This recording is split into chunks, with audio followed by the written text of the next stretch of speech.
Hello everyone, this is Mr. Z, and today we'll be talking about section 3-3.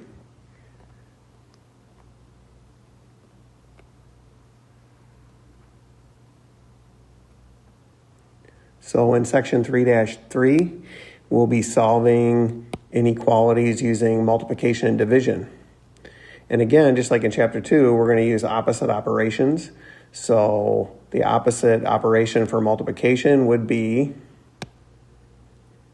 division goes in our first blank. And then in the second blank, we have the opposite of division, which would be multiplication. Now let's look at examples 1, 2, and 3. Just like in section 3-2, we have to solve the inequality. Then we have to graph the solution. So let's solve example number 1. So in example number 1, we need to get the x by itself on the left-hand side. So right now the x is being multiplied by 7. So the opposite of multiplying by 7 would be to divide each side by 7. So we're going to divide the left side by 7 and we're going to divide the right side by 7. The 7s would cancel out and make a 1. 7 divided by 7 is 1. So we get 1x is, we got to bring down our greater than symbol. And negative 42 divided by 7 is negative 6. So there's our solution to our inequality. And now we have to graph it. So looking at this one, again, this one does not have the equal to bar. So it's going to be the open dot. So we're going to need an open dot at negative 6. So there's our open dot at negative 6. And again, we have our variable on the left-hand side, so the direction that this inequality is pointing tells us which way to shade. So we are going to shade to the right.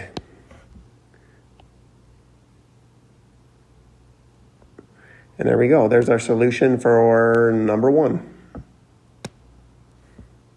If you look at your directions above, it also says don't forget to check your answers. Okay, so on this one, at least on this one, let's check the answer on this one.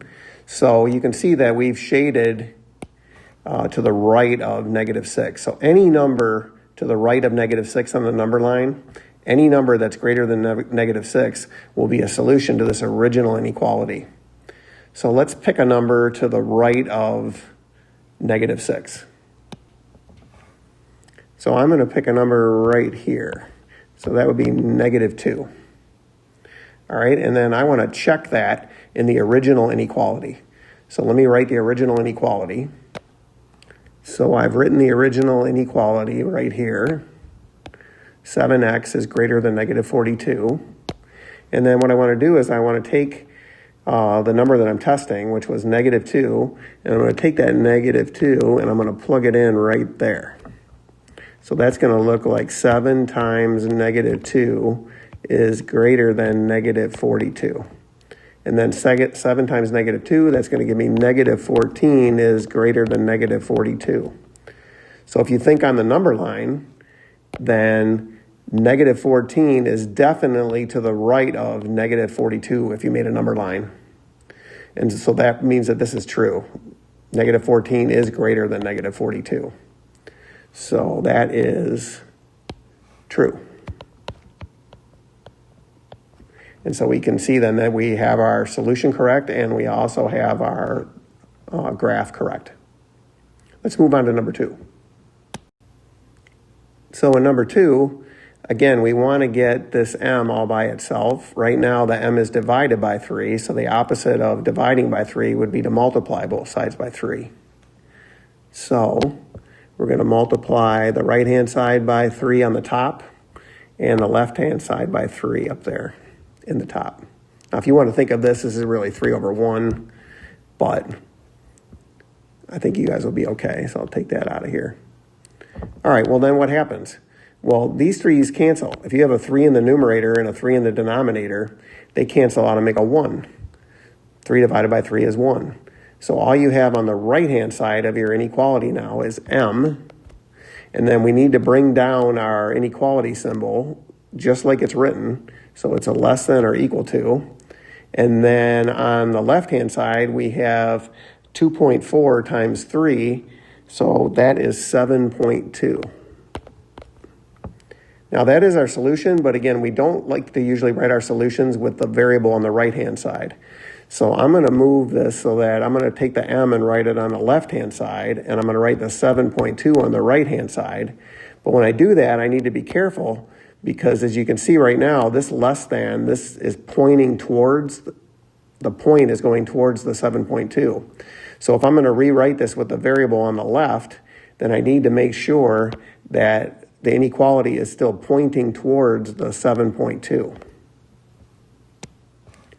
So our solution is m is greater than or equal to 7.2.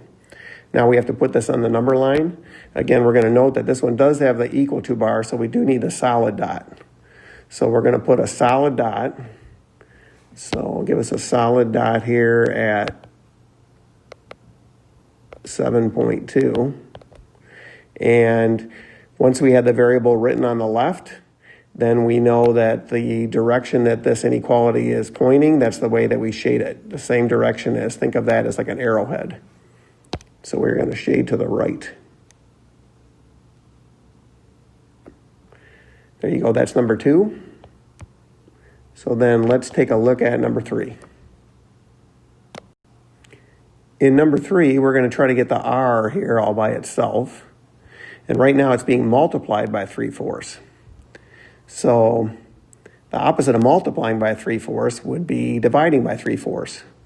But if you guys remember, if you divide by a fraction, you actually multiply by the reciprocal. So most of you have learned how to do this by multiplying both sides by the reciprocal of the number that's in front of the variable. So you would multiply this side by 4/3, and then you would multiply the other side by 4/3. But I'm going to give you a different option for this one this time. So you guys that have been struggling a little bit with your fractions, here's another technique you could use on this one. You could actually do it in 2 steps. So let me erase these.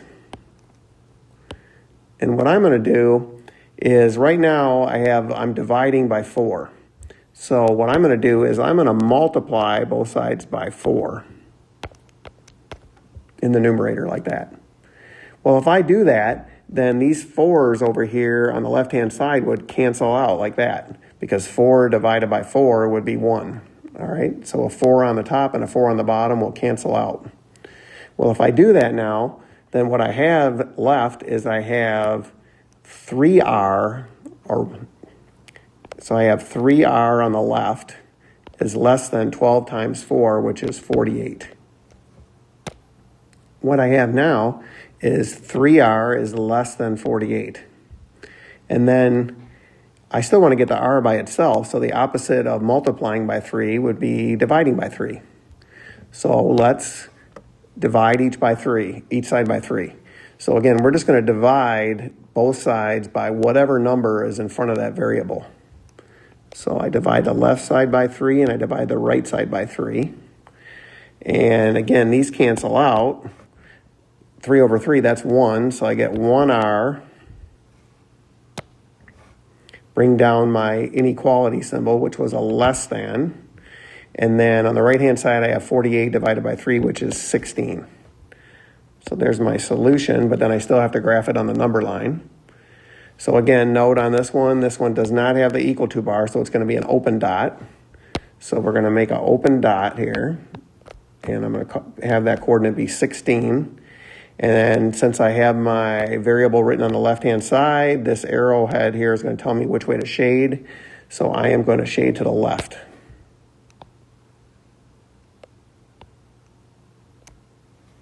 And there you go. There's our solution to number 3. Let's quickly check our solution to number 3. Let's check it on our graph. So right now our solutions here are to the left of 16. Not including 16 because we have the open circle there. So any real number to the left of 16. So a real easy one to check on this case, or really almost on any case, a nice one to check, a nice number to check would be to use 0. So let's do that. So over here to the left of 16, maybe like, let's see if we were counting by 4s on here, maybe like right here, we could check 0. So we want to check 0 in our original inequality. So let me rewrite that for you. Here is our original inequality, 3/4 times r is less than 12. And then we want to plug 0 into that. So if we want to plug 0 in, we're just going to take 0 and we're going to put it in right there. So that's going to look like 3/4 times 0 is less than 12. Well, any number times 0 is 0, so we got 0 is less than 12, and that is true. So we can see that our solution is correct. All right, so let's turn the page, and we still have got 4 more examples to go. So here's the next page. And let's take a look at the special rule up at the top. So let's zoom in on that. So this special rule up here says if you multiply or divide by a negative number on both sides of your inequality, then you must, and we're going to fill in this blank with flip.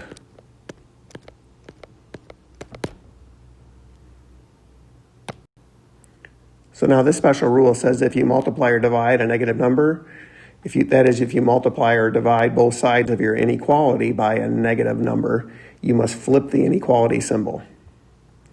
And I'm going to take you off on the side over here. You have a little bit of room over to the side, but you don't really have to write this down, but I want to show you why this works, okay? So let me slide over here for a second before we go on to examples 4, 5, and 6. And over here, what I want to write is I'm just going to write down a true inequality for you guys. So let's say I said something like, I don't know, how about something like 6 is less than 10? Well, I think you guys can see that that's true, right? Well, if you were to multiply both sides of this by a negative number, let's say by, I don't know, -3.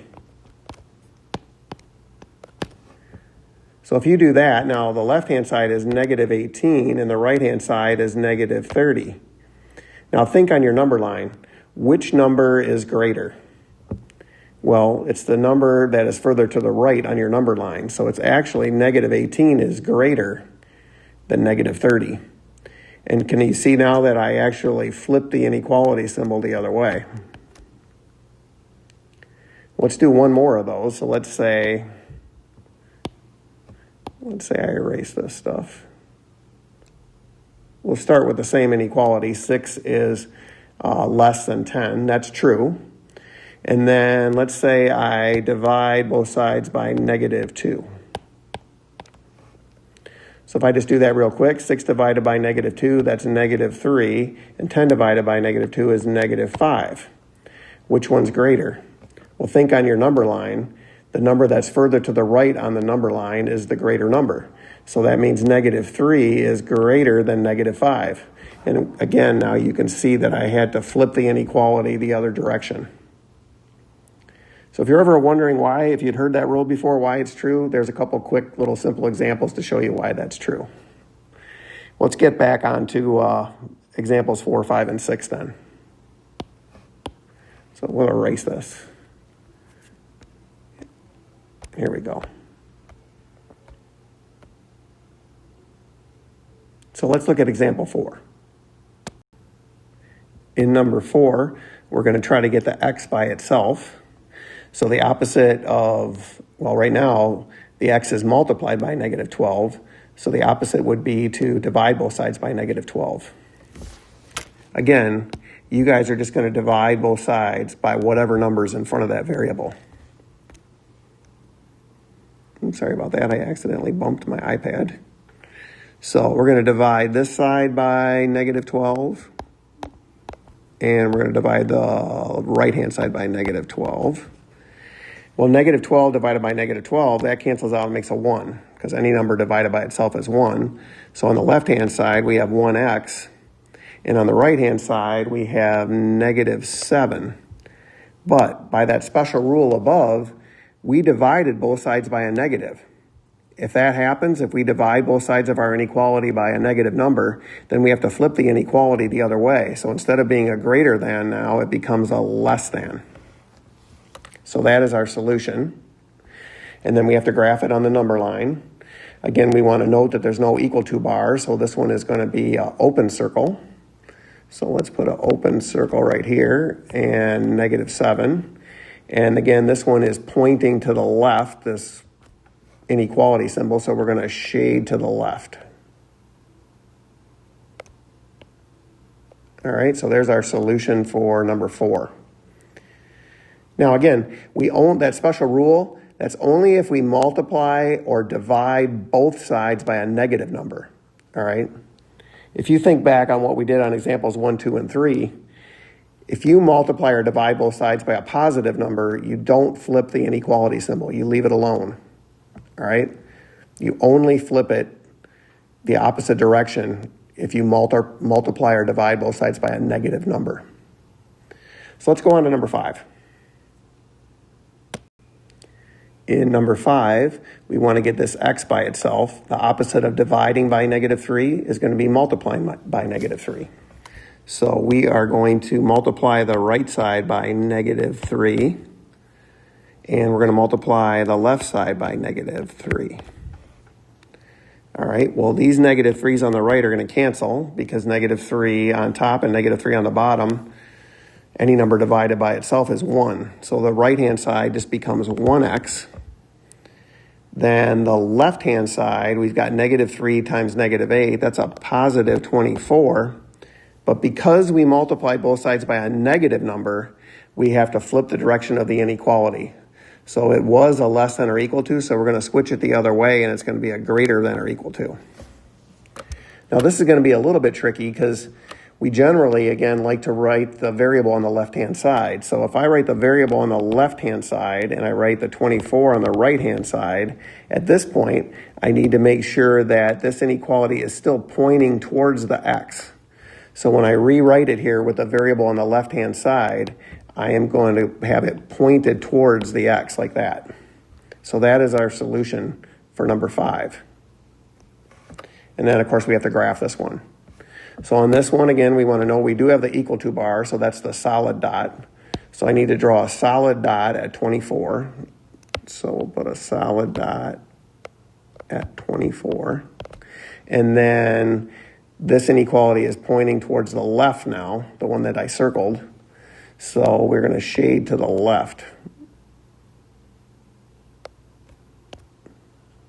So that's our solution to number 5. Let's take a look at number 6.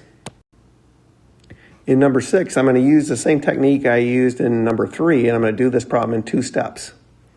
So right now I can see that I'm trying to get this TL by itself here, but I've got division by 3 here, so the opposite of that would be to multiply both sides by 3. So I'm going to multiply the left side by 3, and I'm going to multiply the right side by 3. These 3's, again, are going to cancel. 3 divided by 3 is 1. All right, so then what do I have left? On the left-hand side, what I have here now is I have a negative 2t. So I'm going to write negative 2t on the left. And on the right, I have 4 times 3, which is 12. And I multiply both sides by a positive number, so I do not change the direction of this inequality. It stays the same as it was. So it's still going to be a less than like that. Now I'm going to finish the problem by dividing both sides by whatever number's in front of the variable. So I'm going to divide the left side by -2, and I'm going to divide the right side by -2. These -2's are going to cancel because any number divided by itself is 1. So I have 1t. And on the right, I'm going to have 12 divided by -2 is -6. But because now I did divide both sides by a negative number, I have to flip the direction of my inequality. So instead of being a less than, it is now going to be a greater than. All right, then we're going to graph this one. So this one does not have the equal to bar, so we're going to make a solid dot. So there's our solid dot. That's at -6. And then, again, now that I have the variable written on the left, the direction that this inequality is pointing is to the right, so I shade it to the right. I suppose I should circle that too. So there you go. There's your solution for number 6. We've got one more to go. Just one more example is our story problem for this section. So let's go on to number 7. In number 7, the first thing we want to note is that Jill has a $20 gift card. All right, so she only has $20 to spend, or no more than $20. All right, and then the other thing we want to note here is that the 4-ounce tubes of paint that she wants to buy, they are $4.30 each. All right, so let me read this whole thing. She has a $20 gift card to an art supply store where 4-ounce tubes of paint are $4.30 each after tax. What are the possible number of tubes that Jill can buy? All right. Jill can spend no more than $20, so that is going to be less than or equal to $20. And then the other thing is where it said they're $4.30 each, or $4.30 per tube. That means you're going to multiply, all right? So let's have T represent the number of tubes that she can buy at $4.30 each. So the left-hand side of our inequality then is going to be $4.30 times T. So that's our inequality. So take a look at this for a second. So T here, let me put a little note in here for you guys. T right there, that's the number of tubes. All right? So it should make sense to you guys then that if she had 1 for T, she'd spend $4.30. If she had 2 for T, she'd be buying 2 tubes. That'd be $8.60. All right? So now if we solve this inequality, we're going to solve for the number of tubes that she can buy. So let's go ahead and solve. So if we're going to solve this one, again, we're trying to get this T by itself. So the opposite of multiplying the T by $4.30 would be to divide both sides by $4.30. So divide this side by $4.30 and then divide this side by $4.30. On the left-hand side, you can see that 430 divided by 430, that cancels out and makes a 1. So on the left-hand side, we have 1T. And then on the right-hand side, we have a decimal, which I'm going to round off. So I'm going to round this right-hand side off to 4.65. All right. We divided both sides by a positive number, so we do not need to flip the inequality. So we keep it in the same direction that it was, and we just rewrite it as a less than or equal to. Now, that looks like our solution right there, okay? But now we got to think about this a little bit. It says,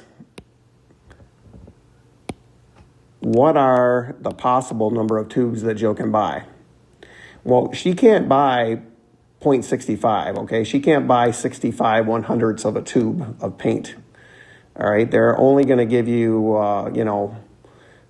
whole tubes. You can't buy 65 1/100ths of a tube.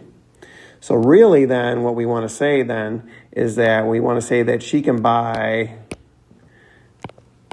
less than or equal to 4 tubes of paint. So that one right there, that's really our solution to this one. So if she's only got $20 to spend, well, then she can buy 4 tubes, or she can buy 3 tubes, or she can buy 2 tubes, or she can buy 1 tube with her $20 gift card. All right, she can't buy 5 tubes because that would be over $20. Well, that wraps up section 3-3, and thanks for watching, and I'll see you guys soon in class.